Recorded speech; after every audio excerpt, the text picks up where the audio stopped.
ma part, ça va nickel.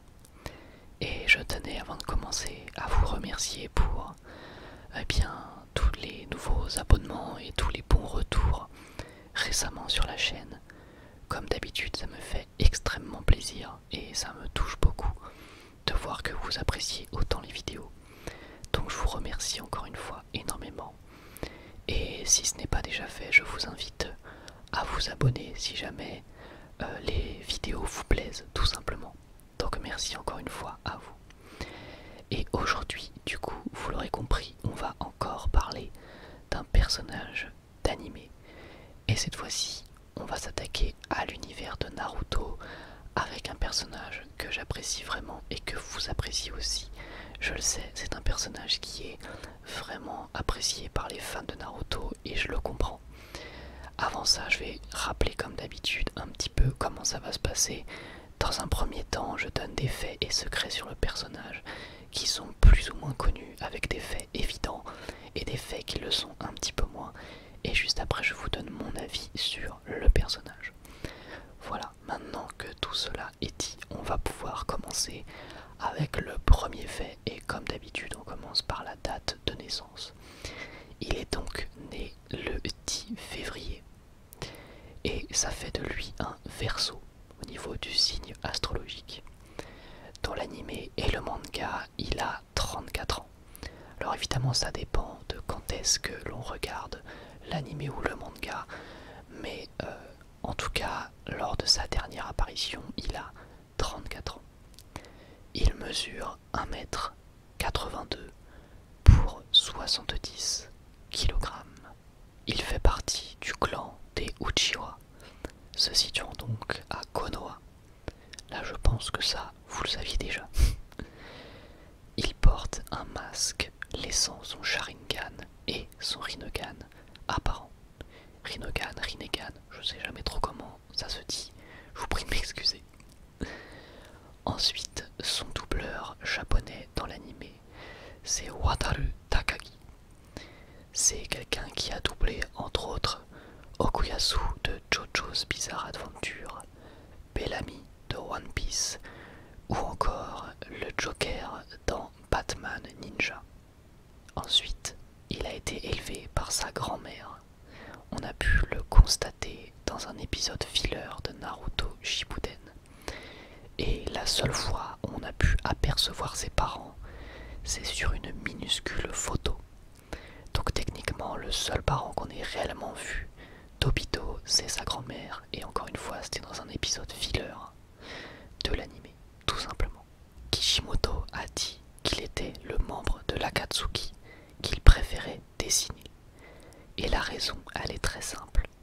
C'est parce que le design d'Obito est plus simple à dessiner que pour les autres membres de l'Akatsuki. En effet, que ce soit pour la coupe de cheveux ou tout simplement le visage, c'est beaucoup plus simple à dessiner pour l'auteur. Forcément, quand on a un masque qui recouvre l'entièreté du visage, c'est beaucoup plus simple, il y a moins de détails à effectuer. Surtout que dans l'Akatsuki, il y a quand même des personnages avec des designs assez poussés. Donc on peut comprendre que ça soit plus simple et donc plus agréable pour lui de dessiner un personnage comme Obito ou en l'occurrence comme Tobi. Obito a eu plusieurs caméos dans Naruto avant même d'être introduit à l'histoire. Et mon préféré, il se passe au chapitre 16. En effet, dans ce chapitre, on peut apercevoir l'équipe de Kakashi, Rin, Obito et Minato, bien entendu. Et pourquoi j'aime ça? Eh bien tout simplement parce que c'est au chapitre 16, donc c'est extrêmement tôt dans l'œuvre et pourtant on voit déjà Obito. Certes, c'est juste sur une photo, mais je trouve ça génial de voir que le personnage était déjà introduit quand on connaît l'importance qu'il va avoir par la suite. C'est-à-dire que quand tu es un lecteur et que tu lis le chapitre 16, tu te doutes pas que ce personnage plus tard qui est en fond sur la photo aura une telle importance. Et je trouve ça vraiment, mais alors vraiment génial. Ensuite, le Mangekyo Sharingan n'a pas l'air d'affecter ses yeux ou sa vue, contrairement aux autres utilisateurs de ce dernier. Et ça en fait c'est lié aux cellules d'Hashirama qui sont présentes en lui. Donc voilà, certaines personnes disaient que c'était une incohérence Finalement non, c'est juste que pas mal de personnes ont oublié eh bien, le bienfait de l'ADN d'Hashirama présent en Obito. Ensuite, son arme, c'est un kunbai, et c'est un éventail militaire qui était à la base tenu par les chefs de guerre japonais. Et en fait, à la base, c'est même pas une arme, c'est pas fait pour se battre, mais ça servait à diriger les troupes. Et donc voilà d'où il tient cette arme qui en fait, il faut le voir comme un gigantesque éventail finalement. Ensuite, quand il était adolescent, Obito a réalisé 135 missions, c'est absolument énorme. Il en a fait 86 de rang D, 24 de rang C, 24 de rang B et une seule de rang A. Du coup évidemment il n'aura fait aucune mission de rang S. Maintenant on va s'attaquer aux techniques et aptitudes de Obito Uchiwa. Et il en a quand même pas mal. On a d'abord évidemment le Sharingan, le fameux œil des Uchiwa. Ça je pense que vous le saviez déjà. En l'occurrence au début il possède 2 Sharingan et par la suite il ne va en posséder plus qu'un puisque son autre Sharingan ira directement à Kakashi. Ensuite il a une maîtrise de l'espace-temps, ce qui lui permet par moments de pouvoir être intouchable. C'est notamment la technique qu'on a pu voir lors de son combat face à Minato. Ensuite il a la technique suprême de la boule de feu, le Mangekyo Sharingan, le Rinnegan qui est donc à son autre œil par la suite, le pouvoir divin, l'Izanagi, la formation de la flamme des Uchiwa, l'invocation, la rafale explosive tourbillonnante, l'hexaèdre aux faces écarlates, la technique de la lame rhizomique et la sphère de la vérité. Donc ça, c'était pour ces techniques. Ensuite, on apprend qu'il est devenu un Genin à l'âge de 9 ans et un Chunin à seulement 11 ans. Donc clairement, c'était un petit crack quand même. Obito a attaqué le village de Konoha avec Kyuubi seulement 1 an après sa présumée mort, ce qui signifie qu'il n'avait que 14 ans lorsqu'il a combattu Minato. Et ça, je trouve ça absolument fou. Alors, c'est sûr que techniquement, il n'a pas gagné contre Minato, d'autant plus qu'il était avantagé par le fait qu'il tienne en otage Naruto tout simplement. Mais quand même, à seulement 14 ans, quand on voit ce qu'il a pu faire, il a fait la plus grosse attaque face à un village avec Kyuubi. C'est quand même relativement énorme et j'ai trouvé ça assez impressionnant de voir ça. Ensuite, Obito avait prévu d'attaquer le village une seconde fois. Cependant, Itachi l'a convaincu de le laisser se charger de sa vengeance envers les Uchiwa, en échange de quoi Obito devait laisser le village tranquille. Donc c'est un deal qui a été accepté par Obito et parfaitement exécuté par Itachi, comme vous le savez sans doute. Et évidemment, pourquoi est-ce que Itachi a voulu conclure ce deal? Eh bien, pareil, je pense que vous connaissez déjà la raison. C'est tout simplement pour son petit frère, Sasuke, aussi simple que ça.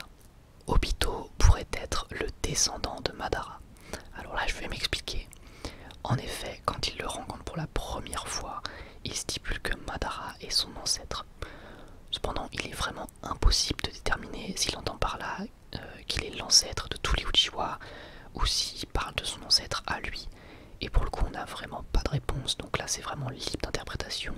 Je vous invite à aller relire les pages en question ou voir la scène de l'anime. C'est tout simplement quand Obito quand Obito voit pour la première fois Madara, quand il le rencontre pour la première fois et qui dit que c'est son ancêtre, c'est pour le coup c'est à vous d'aller interpréter ça. Et je vous laisse pas me dire ce que vous en pensez en commentaire, je vais vous laisser trancher. Est-ce que selon vous, Obito est le descendant direct de Madara, ou est-ce que quand il disait ça, c'était juste pour dire le descendant de tous les Uchiwa? Encore une fois, à vous de me dire, je vous invite vraiment à aller relire la scène et à vous faire votre interprétation tout simplement. Ensuite, après avoir constaté le décès de Rin, il a décidé de suivre l'objectif de Madara, qui est de créer un monde imaginaire avec une illusion projetée sur la lune. Ainsi, dans ce monde, il pourrait faire revenir Rin. Alors bien évidemment, ce monde paisible, ça ne serait qu'une illusion, donc c'est pour ça que le plan de Madara n'était pas du tout raisonnable en fait. Et donc ça, pareil, normalement si vous avez vu Naruto, je pense que vous l'avez bien compris, ça sert à rien de vivre dans un monde qui est fait d'illusions. Voilà, tout simplement. Et donc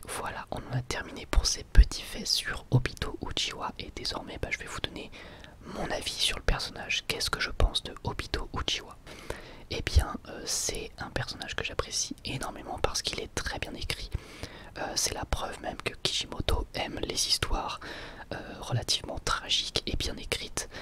Parfois c'en est presque caricatural dans la tragédie qu'il va mettre, c'est vraiment parfois très larmoyant, mais j'avoue que ça passe extrêmement bien dans la plupart des cas, et l'histoire de Madara est vraiment superbe.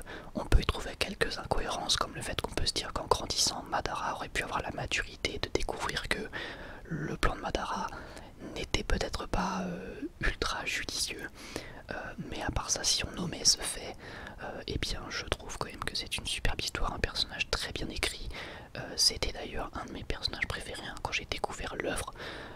J'avais adoré rien que la première partie, c'est-à-dire la partie où il est adolescent et où il y a toute cette histoire de sacrifice avec Kakashi. C'est très sincèrement une des scènes qui m'a le plus marqué dans tout l'anime de Naruto, mais vraiment quand j'avais découvert à l'époque, j'avais trouvé ça juste énorme, et encore une fois dans cette tragédie que j'aimais bien, en tout cas qui m'a vraiment marqué, ça c'est clair et net. Et que dire de ces retrouvailles après avec Kakashi, qui est un des points culminants aussi du développement du personnage d'Obito.